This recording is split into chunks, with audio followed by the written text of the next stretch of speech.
നെടുമ്പാശ്ശേരി വിമാനത്താവളത്തിൽ വീണ്ടും വൻ സ്വർണ്ണവേട്ട. 2 കോടിയോളം രൂപ വില വരുന്ന സ്വർണ്ണ മിശ്രിതവുമായി മലയാളി യാത്രക്കാരൻ കസ്റ്റംസിന്റെ പിടിയിലായി. എസ് രാഗിൻ വിവരങ്ങൾ നൽകും. രാഗിൻ, ഇതെങ്ങനെയാണ് ഈ സ്വർണ്ണ മിശ്രിതം ഇയാൾ കടത്തിക്കൊണ്ടുവന്നത്? എവിടെ നിന്നായിരുന്നു ഇയാൾ വന്നത്? ആരാണ് പിടിയിലായത്? ദിവിഷ്, നെടുമ്പാശ്ശേരി വിമാനത്താവളത്തിലാണ് വൻ സ്വർണ്ണവേട്ട നടന്നത്.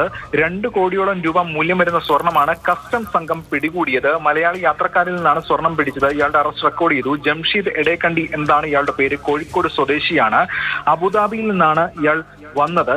ഗോൾഡ് പേസ്റ്റ് രൂപത്തിലായിരുന്നു. 1246 ഗ്രാം ഗോൾഡ് പേസ്റ്റ് ഉണ്ടായിരുന്നു. അതോടൊപ്പം തന്നെ 100 ഗ്രാമിന്റെ 2 ഗോൾഡ് ചെയിനും ഉണ്ടായിരുന്നു. അടിവസ്ത്രത്തിൽ പ്രത്യേകമായി ഒളിപ്പിച്ച നിലയിലായിരുന്നു സ്വർണം ഉണ്ടായിരുന്നത്. ഇത് ഉൾപ്പെടെയുള്ള കാര്യങ്ങളിൽ കസ്റ്റംസ് വിശദമായിട്ടുള്ള പരിശോധന നടത്തുന്നുണ്ട്.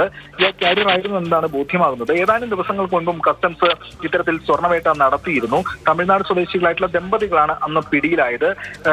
റിഫ്ന സമീദും ജനോഫർ ഖാദറും. അതും സമാനമായ രീതിയിലുള്ള ഒരു മോഡസ് ഓഫ് ഓപ്പറാൻഡി ആയിരുന്നു. അതായത് അടിവസ്ത്രത്തിൽ പ്രത്യേകം ഒളിപ്പിച്ച നിലയിലായിരുന്നു സ്വർണം ഉണ്ടായിരുന്നത്. അതും ഗോൾഡ് പേസ്റ്റ് രൂപത്തിലായിരുന്നു.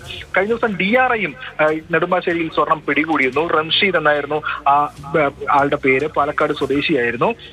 എന്തായാലും ഇപ്പോൾ ഈ സ്വർണ്ണക്കടത്ത് വ്യാപകമാകുന്നുണ്ട് എന്നാണ് ഇപ്പോൾ വ്യക്തമാകുന്നത്. ഒരു ഇടവേളയ്ക്ക് ശേഷം എല്ലാവരെയും കൃത്യമായി തന്നെ പരിശോധനയിലൂടെ പിടികൂടാനും ഈ അന്വേഷണ ഏജൻസികൾക്ക് കഴിയുന്നുണ്ട്. കസ്റ്റംസ് ആണെങ്കിലും DRI ആണെങ്കിലും കൂടുതൽ സ്വർണ്ണവേട്ടകൾ ഇപ്പോൾ നടത്തുന്നുണ്ട്. കസ്റ്റംസ്, അതോടൊപ്പം തന്നെ DRI നെടുമ്പാശ്ശേരി.